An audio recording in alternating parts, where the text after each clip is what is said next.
Hey guys, got another review for you here in the Dash of Elan. This time we're looking at Et Sans Resultat, Tabletop Rules for Recreating the Napoleonic Wars by David Estenis here in the States. Now, you can get this set of rules in several different formats, actually, and this one is the Complete Player's Guide, as you can see there on the bottom. This basically is not only the full rules, but you also get several of the little supplement booklets that come with it, and I'll get into that as we go along. You can buy this, just the rules, and I believe it's called just the Player's Guide. The Player's Guide, basically. That's just the rules. But this is the Complete Player's Guide, and this gives you everything you need to get right into the nitty-gritty of not only playing the battles out with these rules, but also how to set them up, how to organize your forces, make some scenarios, all in one big tome. Now, this is a pretty big book, actually. I think we're looking at about almost 200 pages. I think it tops out at 169 pages, as you can see right there. So it's pretty big. But again, remember, it's actually not only the rules, it's several different booklets as well. Got a nice cover here. Nice glossy pages as well. Very sturdy pages. You can see right there. The actual rules themselves take you up about 73 pages. That takes you to about this part of the book right here.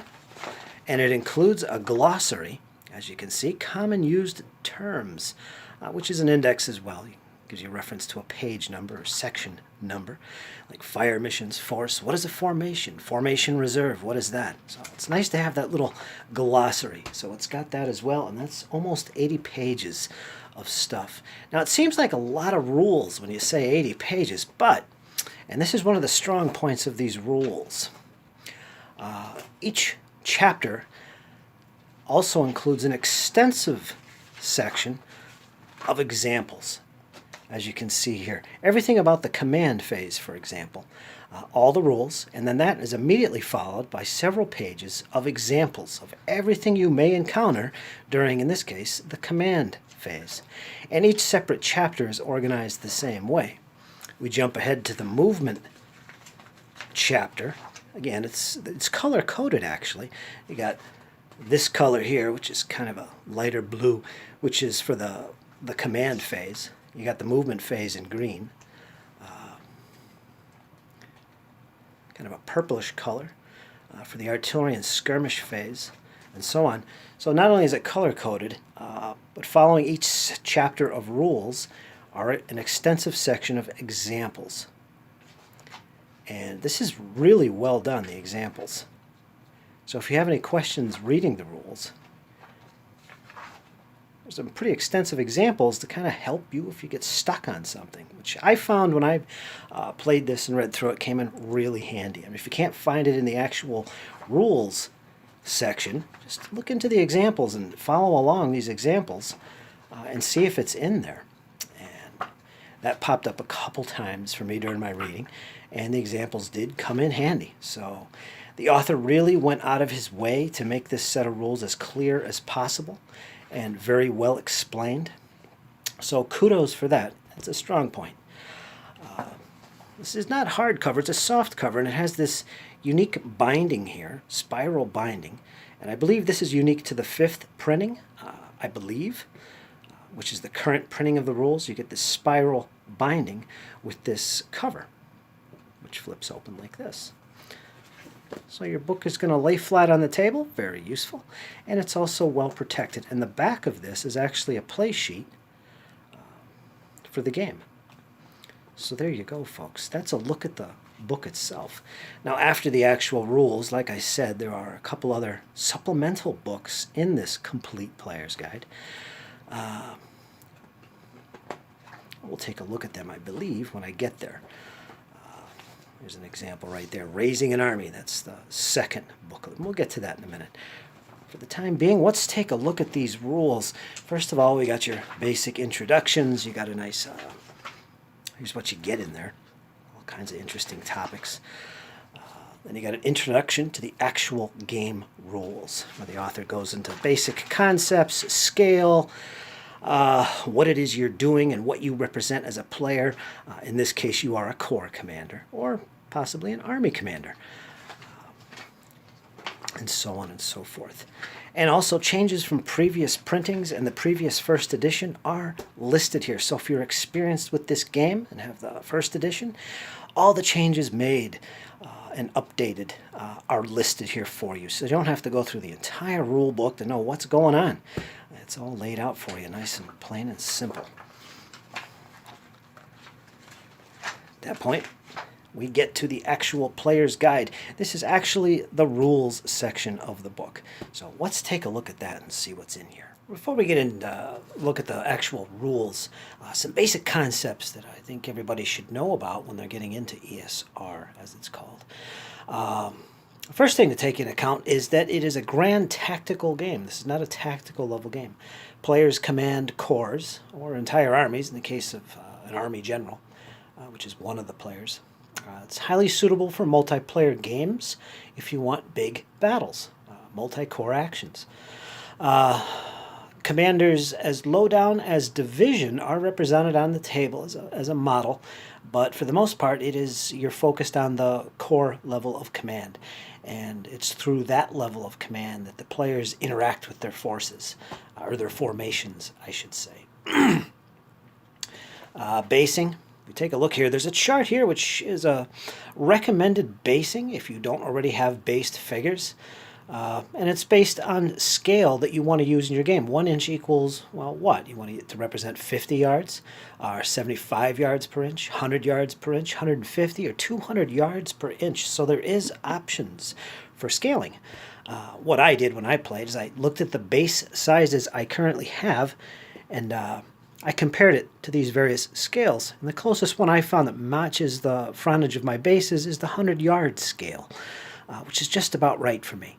So that's the scale I have play tested the rules with. Works great, even on a 6x4 table, folks.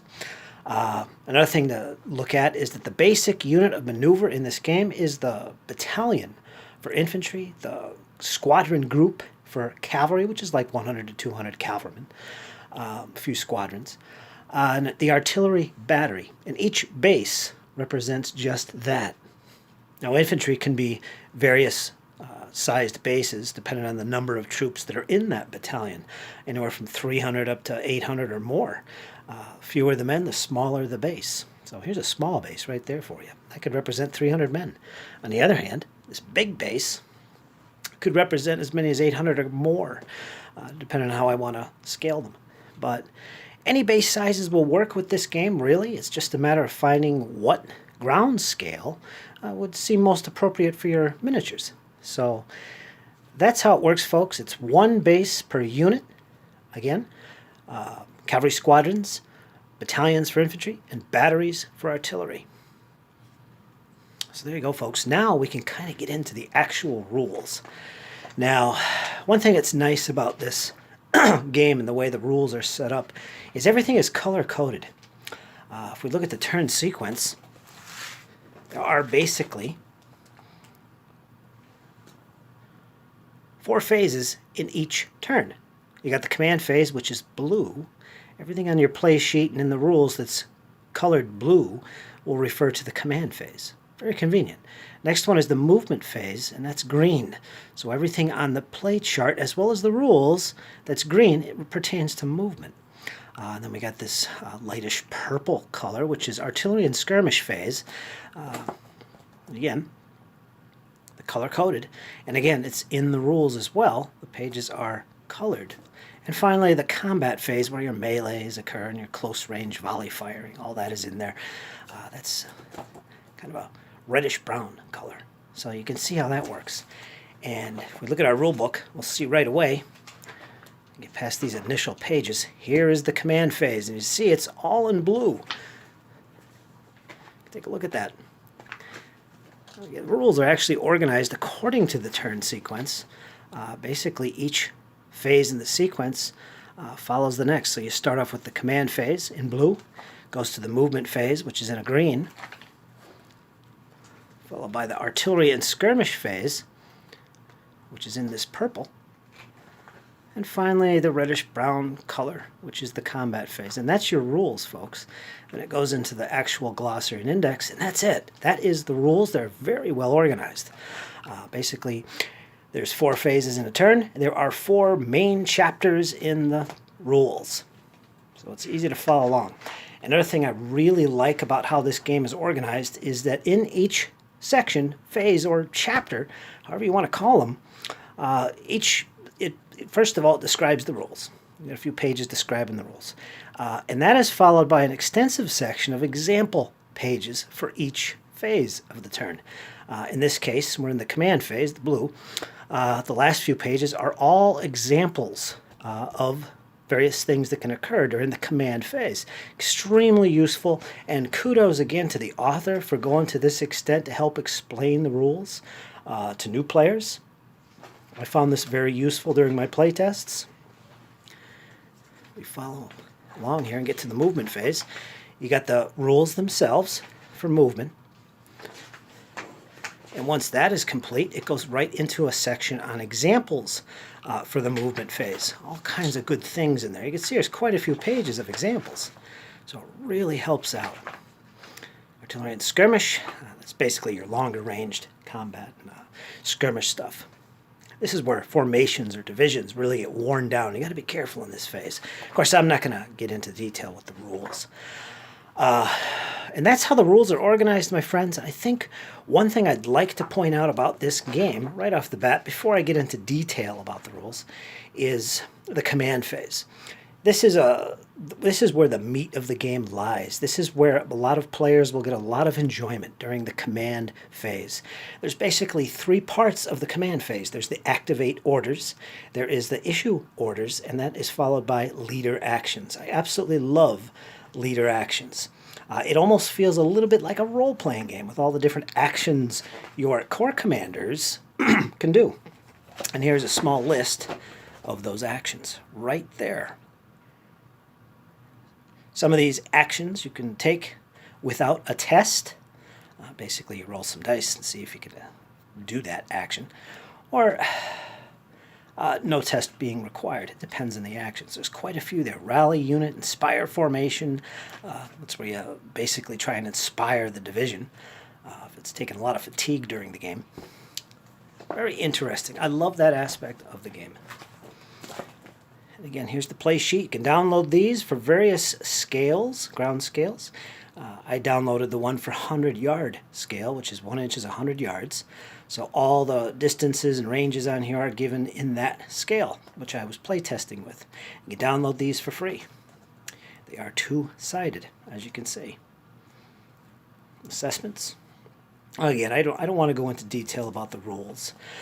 I'm going to save that for another video to follow soon, as well as a full battle report, but this gives you an idea what's going on.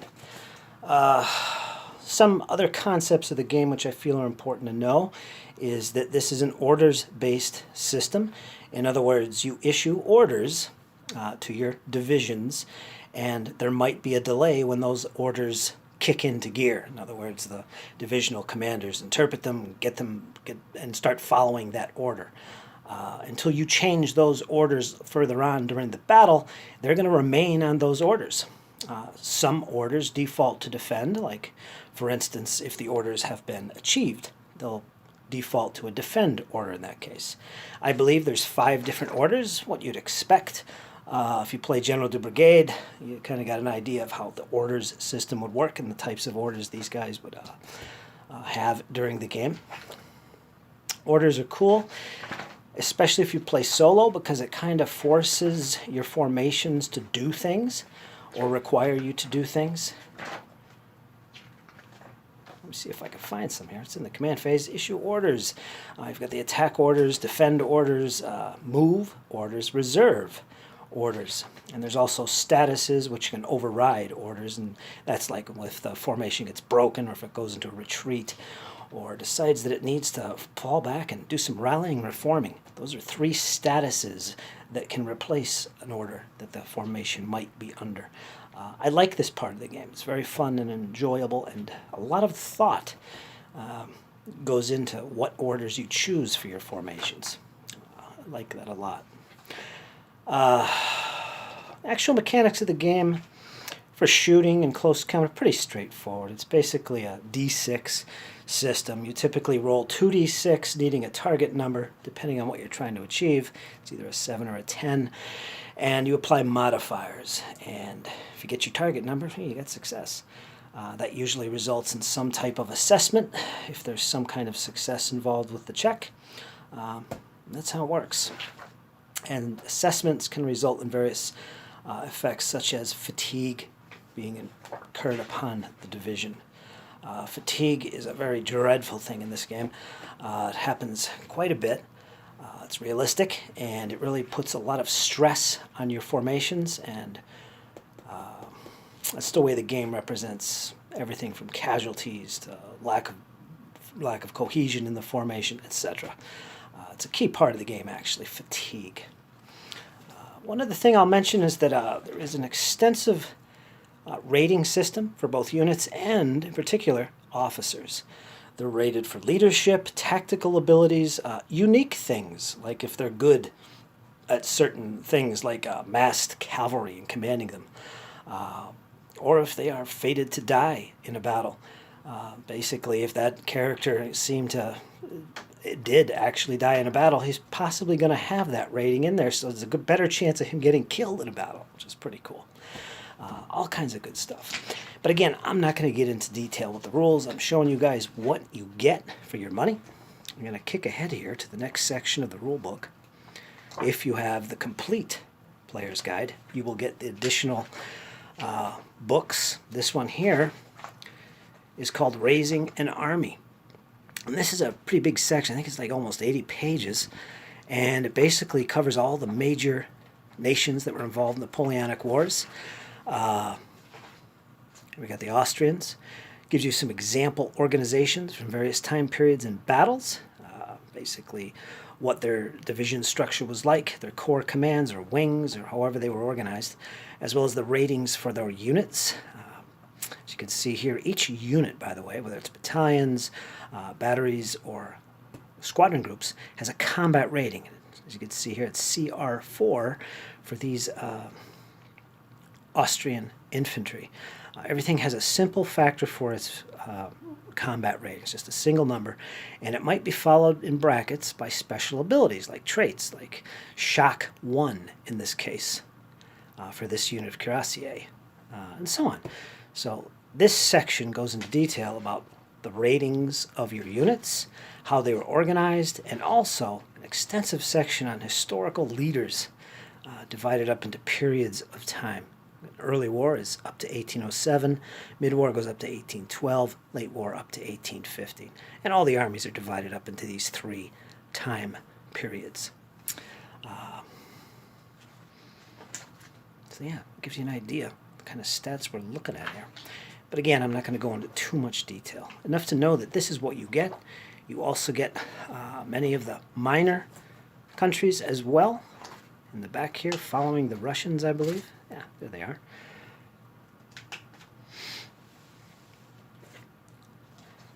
So there you go.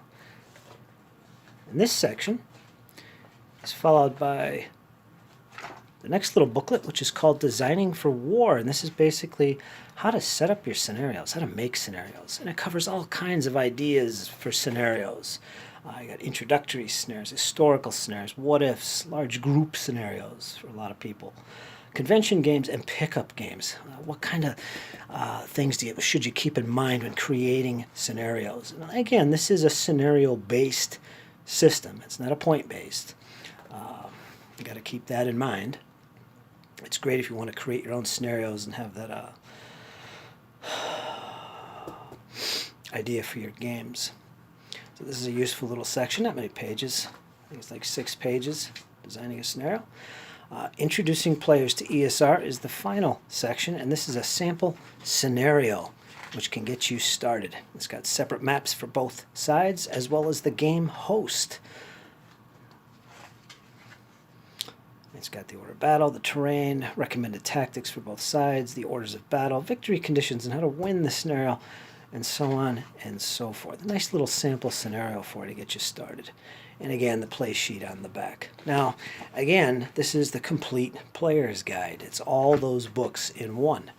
I believe that's about, you can get this anywhere from $50 to $60, I believe, in the U.S. Somewhere around there. It's kind of pricey.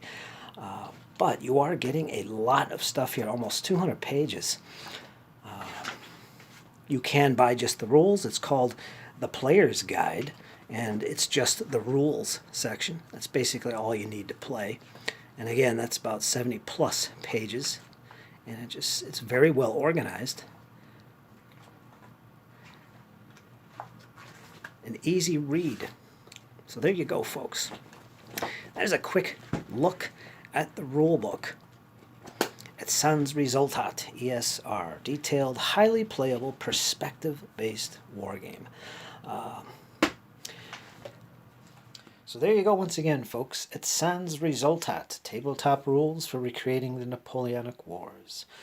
I think if you really enjoy the rich history that is Napoleonic warfare, this is a set of rules you should look at, particularly if you're interested in big battles, major battles, from the perspective of the core level of command.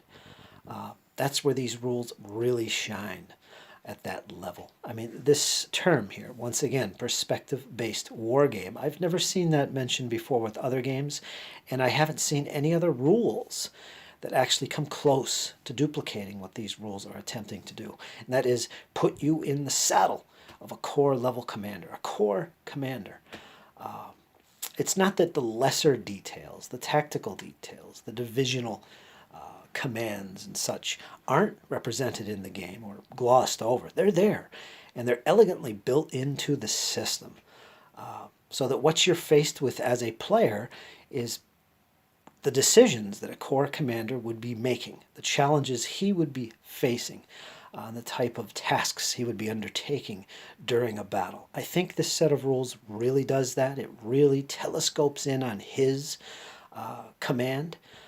I don't want to call it a role-playing game, but the fact that there are actions, leader actions that a core commander can do just really is an enjoyable aspect of the game, and it really pulls you in. And that, again, is one of the high points of this set of rules. I do recommend it if you are interested in this level of play, the core command level. If you're a fan of the old Empire rules and felt that they were a little too much in terms of detail and what they're trying to represent, I highly recommend this set of rules. Unlike Empire, Empire tries to do everything. It represents all the tactics all the way up to the army level, and it's a bit much for a lot of people. There is no focus in those rules. Some people like that, some people don't. This set of rules, although the detail is there, streamlined and built in, it is specifically focused on the grand tactical level at the core level of decision making, and army level as well, because in big battles you're going to have one player be an army commander.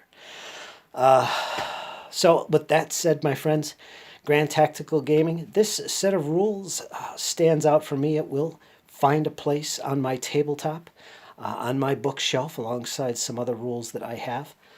This is something I intend to play quite a bit more of. And right now, it's my #1 choice for a grand tactical game because of that depth and that perspective focus in terms of what the player is representing on the tabletop.